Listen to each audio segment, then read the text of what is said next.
Hello friends, welcome to GK mind game. ಪ್ರಶ್ನೆಗಳ ಸಂಪೂರ್ಣ ಮಾಹಿತಿಗಾಗಿ ವಿಡಿಯೋನ ಎಲ್ಲೂ ಸ್ಕಿಪ್ ಮಾಡದೆ ಕಂಪ್ಲೀಟ್ ಆಗಿ ನೋಡಿ.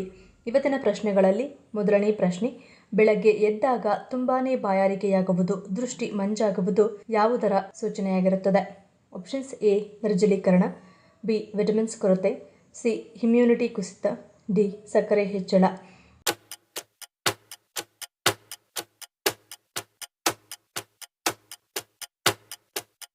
ಸರಿಯಾದ ಉತ್ತರ ಆಪ್ಷನ್ ಡಿ ಸಕ್ಕರೆ ಹೆಚ್ಚಳ.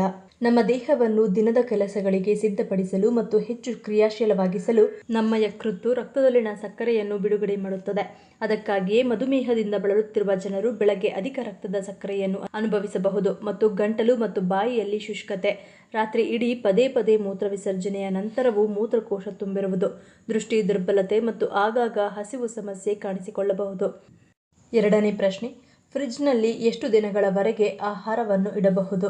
ಆಪ್ಷನ್ಸ್: ಎ 1 ದಿನ, ಬಿ 2 ದಿನ, ಸಿ 3 ದಿನ, ಡಿ 1 ವಾರ.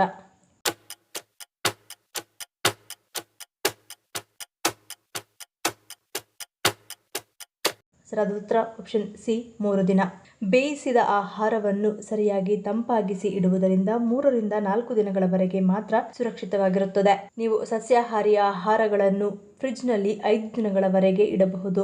ಮಾಂಸಾಹಾರಿ ಆಹಾರಗಳು, ಮೊಟ್ಟೆಗಳು ಮತ್ತು ಡೈರಿ ಉತ್ಪನ್ನಗಳನ್ನು 3 ದಿನಗಳವರೆಗೆ ಇಡಬಹುದು.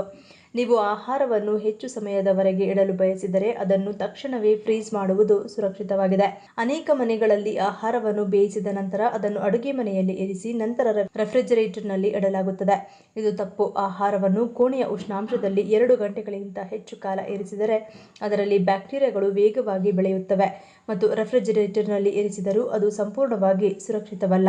ಕೆಲವು ದಿನಗಳವರೆಗೆ ಆಹಾರವನ್ನು ತಾಜಾವಾಗಿಡಲು ಫ್ರಿಡ್ಜ್ ಉತ್ತಮವಾಗಿದೆ, ಆದರೆ ನೀವು ಹಳೆಯ ಆಹಾರವನ್ನು 1 ವಾರ ತಿನ್ನಬಹುದು ಎಂದು ಅರ್ಥವಲ್ಲ. ಸುರಕ್ಷತೆ, ರುಚಿ ಮತ್ತು ಆರೋಗ್ಯಕ್ಕಾಗಿ 3 ರಿಂದ 4 ದಿನಗಳಲ್ಲಿ ಆಹಾರವನ್ನು ಮುಗಿಸುವುದು, ಅಗತ್ಯವಿರುವಂತೆ ಫ್ರೀಜ್ ಮಾಡುವುದು ಮತ್ತು ಸ್ವಚ್ಛವಾದ ಪಾತ್ರೆಗಳನ್ನು ಬಳಸುವುದು ಉತ್ತಮ ಅಭ್ಯಾಸವಾಗಿರುತ್ತದೆ. ಮೂರನೇ ಪ್ರಶ್ನೆ, ಹೆಚ್ಚು ಎತ್ತರವಿರುವ ಪುರುಷ ಅಥವಾ ಮಹಿಳೆಯರಲ್ಲಿ ಯಾವ ಕಾಯಿಲೆಯ ಅಪಾಯ ಹೆಚ್ಚಾಗಿರುತ್ತದೆ? ಆಪ್ಷನ್ಸ್: ಎ ಮೂಳೆ ಸೋಂಕು, ಬಿ ಹೃದಯ ಕಾಯಿಲೆ, ಸಿ ನರರೋಗ, ಡಿ ಮೇಲಿನ ಎಲ್ಲವೂ.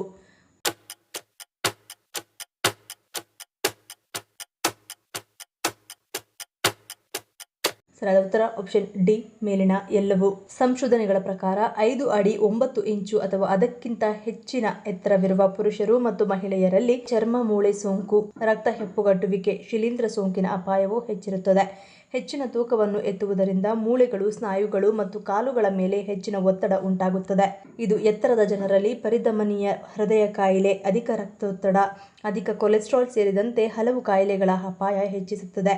ಈ ಅಪಾಯವು 5 ಅಡಿ 9 ಇಂಚು ಅಥವಾ ಅದಕ್ಕಿಂತ ಹೆಚ್ಚಿನ ಎತ್ತರವಿರುವ ಪುರುಷರು ಮತ್ತು 5 ಅಡಿ 3 ಇಂಚು ಅಥವಾ ಅದಕ್ಕಿಂತ ಹೆಚ್ಚಿನ ಎತ್ತರವಿರುವ ಮಹಿಳೆಯಲ್ಲಿರುತ್ತದೆ. ಎತ್ತರದ ಜನರಿಗೆ ಅನಿಯಮಿತ ಹೃದಯ ಬಡಿತ ಮತ್ತು ಉಬ್ಬಿರುವ ರಕ್ತನಾಳಗಳಿಗೆ ಸಂಬಂಧಿಸಿದ ಕಾಯಿಲೆಗಳು ಬರುವ ಅಪಾಯ ಹೆಚ್ಚು. ಈ ಕಾಯಿಲೆಗಳಲ್ಲಿ ಬಾಹ್ಯ ನರರೋಗವೂ ಸೇರಿದೆ. ಇದು ಕೈ ಮತ್ತು ಪಾದಗಳಂತಹ ದೇಹದ ಭಾಗಗಳ ನರಗಳು ಹಾನಿಗೊಳಗಾದ ಸ್ಥಿತಿಯಾಗಿದೆ. ನಾಲ್ಕನೇ ಪ್ರಶ್ನೆ, ವಿಶ್ವದಲ್ಲಿಯೇ ಅತಿ ದೊಡ್ಡ ಅರಿಶಿನ ಉತ್ಪಾದಕ ಮತ್ತು ರಫ್ತುದಾರ ರಾಷ್ಟ್ರವಾಗಿರುವುದು ಯಾವುದು? Options: A Sri Lanka, B Dubai, C Bharat, D China.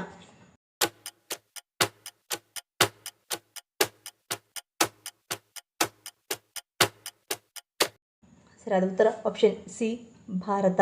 ಭಾರತವು ವಿಶ್ವದಲ್ಲೇ ಅತಿ ದೊಡ್ಡ ಅರಿಶಿನ ಉತ್ಪಾದಕ, ಗ್ರಾಹಕ ಮತ್ತು ರಫ್ತುದಾರ ರಾಷ್ಟ್ರವಾಗಿದೆ. ಭಾರತದಲ್ಲಿ 30ಕ್ಕೂ ಹೆಚ್ಚು ಬಗೆಯ ಅರಿಶಿನವನ್ನು ಬೆಳೆಯಲಾಗುತ್ತದೆ ಮತ್ತು ಇದನ್ನು ದೇಶದ 20ಕ್ಕೂ ಹೆಚ್ಚು ರಾಜ್ಯಗಳಲ್ಲಿ ಬೆಳೆಯಲಾಗುತ್ತದೆ. ಅರಿಶಿನದ ಅತಿದೊಡ್ಡ ಉತ್ಪಾದಕ ರಾಜ್ಯಗಳು ಮಹಾರಾಷ್ಟ್ರ, ತೆಲಂಗಾಣ, ಕರ್ನಾಟಕ ಮತ್ತು ತಮಿಳುನಾಡು. ಅರಿಶಿನದಲ್ಲಿ ಭಾರತವು ವಿಶ್ವ ವ್ಯಾಪಾರದಲ್ಲಿ 62% ಹೆಚ್ಚು ಪಾಲನ್ನು ಹೊಂದಿದೆ. ಭಾರತದ ಪ್ರಮುಖ ರಫ್ತು ಮಾರುಕಟ್ಟೆಗಳು ಬಾಂಗ್ಲಾದೇಶ, UAE, USA ಮತ್ತು ಮಲೇಷ್ಯಾ.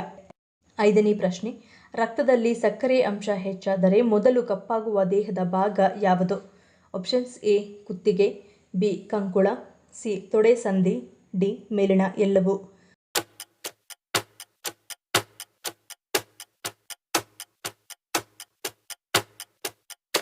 ಸರಿಯಾದ ಉತ್ತರ ಆಪ್ಷನ್ ಡಿ ಮೇಲಿನ ಎಲ್ಲವೂ. ಕುತ್ತಿಗೆ, ಕಂಕುಳ ಮತ್ತು ತೊಡೆ ಸಂದಿನ ಭಾಗಗಳಲ್ಲಿ ಹೆಚ್ಚು ಪರಿಣಾಮ ಬೀರುತ್ತದೆ.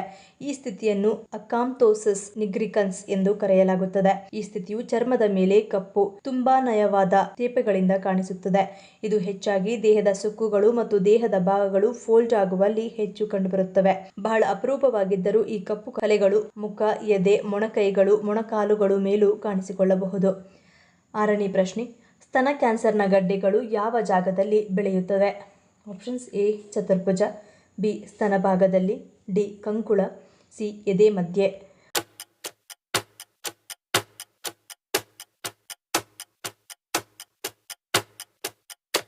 ಸರಿಯಾದ ಉತ್ತರ ಆಪ್ಷನ್ ಎ ಚತುರ್ಭುಜ. ಸ್ತನ ಕ್ಯಾನ್ಸರ್ ಗಡ್ಡೆಗಳು ಸಾಮಾನ್ಯವಾಗಿ ಮೇಲಿನ ಹೊರಭಾಗದ ಚತುರ್ಭುಜದಲ್ಲಿ ಅಂದರೆ ಕಂಕುಳಿಗೆ ಹತ್ತಿರವಿರುವ ಪ್ರದೇಶದಲ್ಲಿ ಬೆಳೆಯುತ್ತವೆ. ಇದು ಸುಮಾರು 60ರಿಂದ 70% ಪ್ರಕರಣಗಳಿಗೆ ಕಾರಣವಾಗುತ್ತದೆ.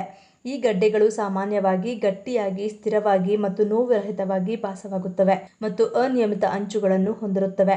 ಇತರ ಆರಂಭಿಕ ಚಿಹ್ನೆಗಳಲ್ಲಿ ಚರ್ಮದ ಕುಗ್ಗುವಿಕೆ, ಮೊಲೆತೊಟ್ಟುಗಳ ಬದಲಾವಣೆಗಳು ಅಥವಾ ತೋಳಿನ ಕೆಳಗೆ ಊತ ಸೇರಿವೆ. ಹೆಚ್ಚಿನ ಗಡ್ಡೆಗಳು ಕ್ಯಾನ್ಸರ್ ಅಲ್ಲದಿದ್ದರೂ ಯಾವುದೇ ಹೊಸ ಅಥವಾ ನಿರಂತರ ಬದಲಾವಣೆ ಕಂಡುಬಂದರೆ ವೈದ್ಯರನ್ನು ಪರೀಕ್ಷಿಸುವುದು ಉತ್ತಮ. 7ನೇ ಪ್ರಶ್ನೆ, ಕೆಲವು ಪುರುಷರಲ್ಲಿ ಗಡ್ಡ ಮೀಸೆ ಬೆಳೆಯದಿರಲು ಕಾರಣವೇನು? ಆಪ್ಷನ್ಸ್ ಎ ಆನುವಂಶಿಕ, ಬಿ ಪ್ರತಿಕ್ರಿಯೆ ಇಲ್ಲದಿರುವುದು, ಸಿ ಹಾರ್ಮೋನ್, ಡಿ ದೋಷ.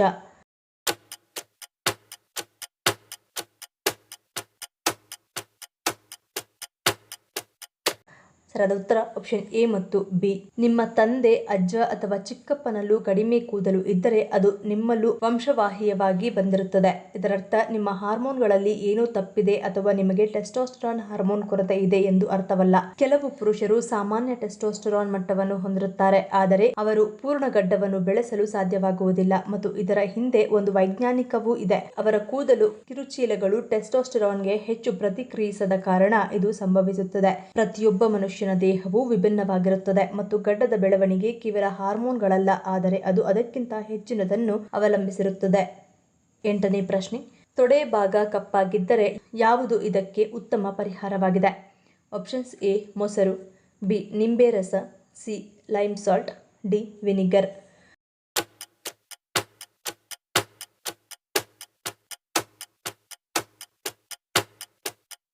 ಸರಿಯಾದ ಉತ್ತರ ಆಪ್ಷನ್ ಎ ಮತ್ತು ಬಿ.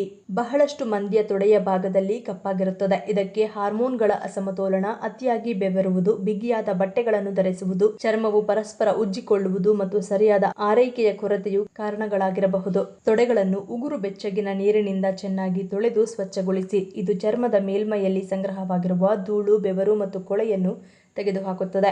ನಿಂಬೆ ಮತ್ತು ಮೊಸರಿನಂತಹ ನೈಸರ್ಗಿಕ ಪದಾರ್ಥಗಳು ಚರ್ಮಕ್ಕೆ ಆಳವಾಗಿ ಹೀರಿಕೊಳ್ಳಲು ಸಹಕಾರಿಯಾಗಿದೆ. 1 ಟೀ ಚಮಚ ತಾಜಾ ಮೊಸರನ್ನು ತೆಗೆದುಕೊಂಡು ಅದರಲ್ಲಿ ಅರ್ಧ ನಿಂಬೆ ಹಿಂಡಿ. ಈಗ ಎರಡನ್ನು ಚೆನ್ನಾಗಿ ಮಿಶ್ರಣ ಮಾಡಿ ಅದು ನಯವಾದ ಮತ್ತು ದಪ್ಪ ಪೇಸ್ಟ್ ರೀತಿ ಕಲಿಸಿ. ಅದನ್ನು ಕಪ್ಪಾಗಿರುವ ಜಾಗಕ್ಕೆ ಹಚ್ಚಿ. ಈ ಮಿಶ್ರಣವು ಚರ್ಮವನ್ನು ನೈಸರ್ಗಿಕವಾಗಿ ಬಿಳುಪುಗೊಳಿಸಲು ಸಹಾಯ ಮಾಡುತ್ತದೆ, ಜೊತೆಗೆ ಇದು ಕ್ರಮೇಣ ಕಪ್ಪು ಬಣ್ಣವನ್ನು ತೆಗೆದುಹಾಕುತ್ತದೆ. 9ನೇ ಪ್ರಶ್ನೆ, ಒಂದಕ್ಕಿಂತ ಹೆಚ್ಚು ಪ್ಯಾನ್ ಕಾರ್ಡ್ ಹೊಂದಿರುವುದರಿಂದ ಏನಾಗುತ್ತದೆ? ಆಪ್ಷನ್ಸ್ ಎ ಕಾನೂನು ವಿರೋಧಿ, ಬಿ ದೇಶದ್ರೋಹ, ಸಿ ಅಪರಾಧ, ಡಿ ಯಾವುದೂ ಅಲ್ಲ.